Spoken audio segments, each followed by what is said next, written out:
Group इसी तरह जैसे जवेद भट्ट ग्रुप बना था, वो भी इसी तरह का एक ग्रुप था जो प्रॉपर्टी वालों को बदनाम कर रहा था। जैसे ये जवेद भट्ट कर रहा है, उसके सरपरस्त नदीम मलिक साहब हैं, वो आज तक बाद दोबारा उन्होंने इलेक्शन का नाम नहीं लिया कि हमने इलेक्शन लड़ा। ये खुद भी किसी मार्केट के सदर नहीं है, हमारे पास कोई उहदा नहीं। अगर है तो मुझे बताएं वो किस रोड के सदर है। FIR है, ये DPO DCO साहब, उसको सब कहते हैं खुद साख्ता सदर है ये। अस्सलाम वालेकुम नाज़रीन, पाक न्यूज़ से मैं हूं आपकी होस्ट फायजा इरफान और आप देख रहे हैं पाक न्यूज़। नाज़रीन, इस वक्त हमारे साथ स्टूडियो में मौजूद है गुजरात की मशहूर शख्सियत जो गुजरात की मरकज़ी अंजुमन ताजरान के सदर शेख अफजाल अहमद उर्फ शेख बिट्टा।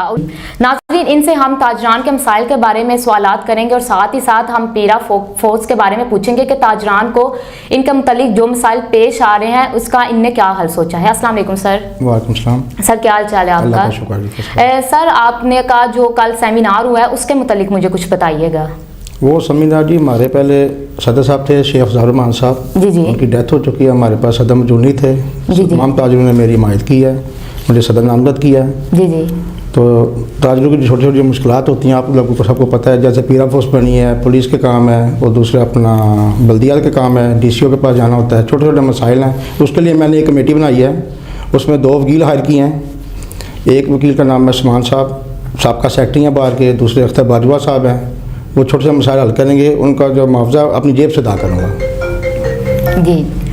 तो सर, जो पहले सदर थे जवेद भट्ट साहिब, वो दोबारा क्यों नहीं सदर बने? इसके पीछे क्या रीज़न है? वो सदर खुद साख्ता सदर हैं। जी जी।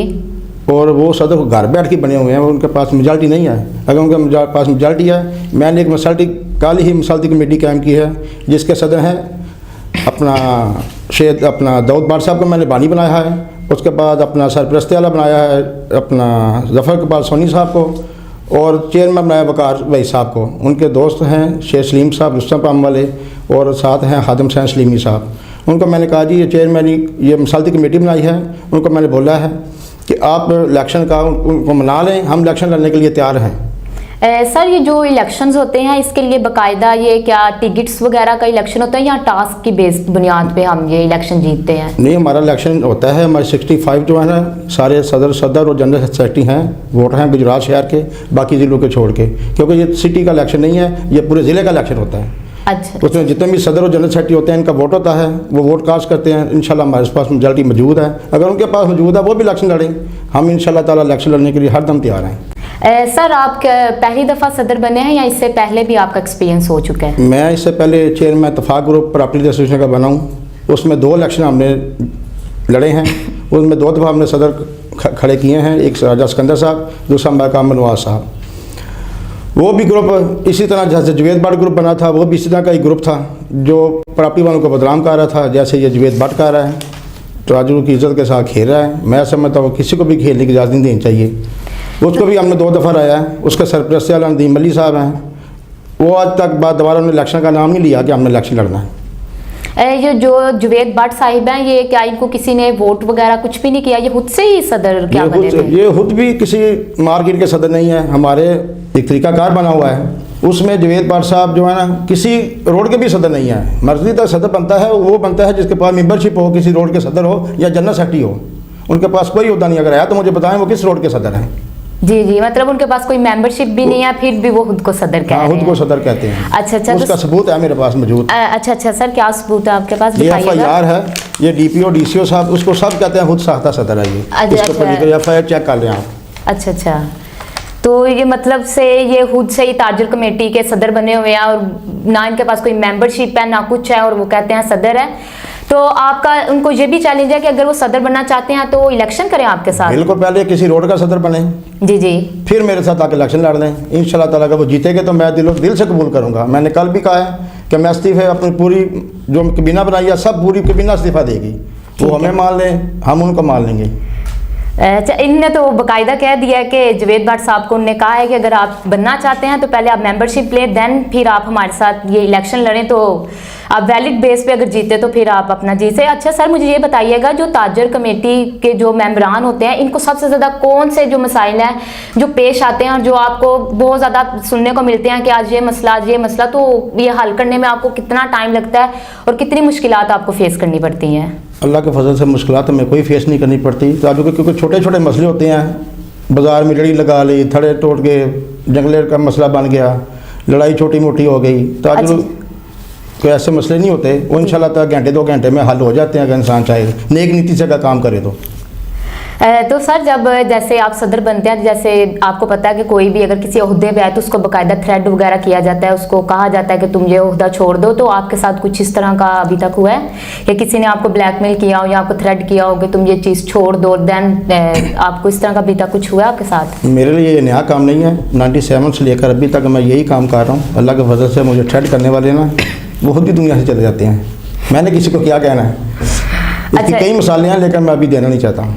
सर थोड़ी कुछ एक मिसाल तो बताएं आप हमारे, क्योंकि हमारी नाज़रीन सुनना चाहेगी इसके बारे में, तो एक मिसाल तो कोई बताएं आप। आपके सामने मिसाल है, मैं इनको चैलेंज कर रहा हूँ। अच्छा जुवैद भाट साहब को आए मैदान में, अगर ये जीत गए तो मैं ज़्यादा लंबा चैलेंज नहीं करता, मैम इनको कबूल कर लेंगे बस। ठीक है सर, ये जो पीरा फोर्स ये जो कमेटी बनी है इसके मुतालिक भी ताजरों को बहुत से मसाइल फेस करने पा रहे हैं, तो इनके मसाइल को हल करने का आपने क्या सोचा है? इनके हल करने के लिए हमारी मैडम से मुलाकात हुई है। जी जी, वो मैडम माशाल्लाह बड़ी अच्छी है, मैडम आयशा हैदर जो है वो बड़ी अच्छी कंप्रोमाइज़ करने वाली हैं। जी जी, हम उनको मिले हैं। वो जो पीरा फोर्स बनी है असल ये ताजों को बिल्कुल तंग नहीं कर रहे, ये तंग कर रहे हैं थड़े वालों को, दूसरों को तंग कर रहे हैं। ये जो लोग बातें करते हैं उस तरह की चीज़ नहीं है वो। ये अच्छा, वो कहते हैं किसी ने कोई मसला है तो हमें बताए, वो भी स्टाम्प पे लिख के बताना है। अगर कोई झूठी कार्रवाई किसी के खिलाफ देगा तो हम उसको FIR काटेंगे। कोई ऐसा नहीं, डराया ज़्यादा जा रहा है, इतना कुछ है नहीं। सर सुनने में तो ये भी आया कि लोग कहते हैं कि इन्होंने हमारी रोजी रोटी छीन लिया, हमारे ये चीज़ें इन्होंने लेके चले गए हैं और हमारी चीज़ें ज़ाया हो गई हैं, तो इसके में कितनी हकीकत है इसके बारे में थोड़ा? इसमें भी हकीकत ये है कि ये रेडी वाले हैं ना, ये छाबी लगाने वाले, इन लोगों के साथ क्योंकि ये थड़े लगाते हैं, लोगों के रास्ते बंद करते हैं, रुकावटें खड़ी की हुई इन लोगों ने, इसलिए उन्होंने थोड़ा सा किया।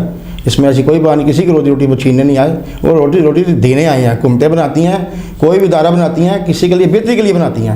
बिल्कुल, कभी भी ऐसा इदारा नहीं बनाती जो किसी को नुकसान दें, क्योंकि उन्हें इलेक्शन लड़ना होता है, लोगों में आना होता है, फिर बड़े मसले मसाइल होते हैं। मेरा नहीं है कोई ऐसी बात हो। सर लास्ट टाइम आपकी मैडम आयशा हैदर के साथ भी मीटिंग हुई थी पीर फोर्स के में रिलेटेड, तो इसके मुतालिक आप बताएं कि उन्होंने आपको उस मीटिंग में क्या कहा था, कि वो क्या इसके मुतालिक थोड़ा सा बताओ। उन्होंने यही बातें बताई हैं जो मैंने आपको बताया है कि कोई बंदा भी अगर किसी की शिकायत करता है तो बाकायदा स्टाम्प देगा। ठीक है, हम उस राम भी सेवा नाम रखेंगे, किसी को बताएंगे नहीं, लेकिन अगर वो झूठी निकलती है तो कोई FIR भी काटेंगे। ठीक है, किसी को वो कुछ नहीं कहेंगे, ना कोई ऐसी बात है, ना जुर्माने करते हैं, वार्निंग देते हैं, अच्छी हैं वो माशाल्लाह। तो सर आप मुझे कोई ऐसा वैलिड कोई मैसेज बताएं जो आप ताजर बरादरी को देना चाहते हो, और आप जुवैद भट्ट साहब को भी देना चाहते हो कोई मैसेज, इसके मुतालिक मुझे कोई थोड़ा सा अपना मौक़िफ़ बताएं, कोई बयान वगैरह अगर आपने अपने ताजर बरादरी को कोई मैसेज पे कन्वे करना हो तो उसके मुतालिक थोड़ा सा बता दें। मेरा ख्याल है मैंने मैसेज पहले दे दिया है उनको। मैं कहता हूँ इलेक्शन लड़ें, ताजों की इज़्ज़त करें। ये काम होता है असल बेसिकल इसकी तनख्वाह नहीं होती, ये ताजों की बेसिकल इज़्ज़त करनी होती है। बिल्कुल ऐसे ही है। जो बंदा ताजों की इज़्ज़त करनी हो ना जिसने, उसको पहले खुद इलेक्ट होना चाहिए। जी जी, तो जो बंदा इलेक्टेड ही नहीं है उसने क्या किसी की इज़्ज़त करनी, जिसको अपनी इज़्ज़त नहीं है।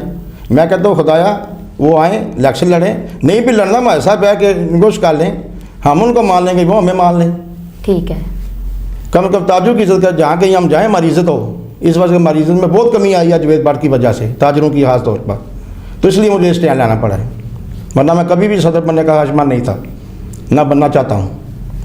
ठीक है नाज़रीन, जैसा कि इन्होंने कहा है कि जुवैद भट्ट साहब को इन्होंने खुला चैलेंज किया कि अगर आप वाकई में सदर बनना चाहते हैं या सदर की सीट संभालना चाहते हैं तो बाकायदा मेंबरशिप लें, हमारे साथ इलेक्शन करें। महसूस हुआ है, बड़ी इज़्ज़त दी है इन्होंने, अल्लाह ताला इनको भी इज़्ज़त दे।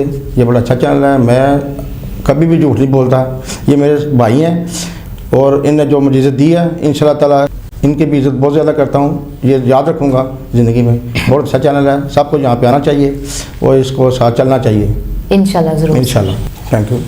नाज़रीन, नए प्रोग्राम देखने के लिए हमारे साथ ही रहिएगा, देखते रहिए पाक न्यूज़, पाकिस्तान की आवाज़। आप देख रहे हैं पाक न्यूज़, पाकिस्तान की आवाज़।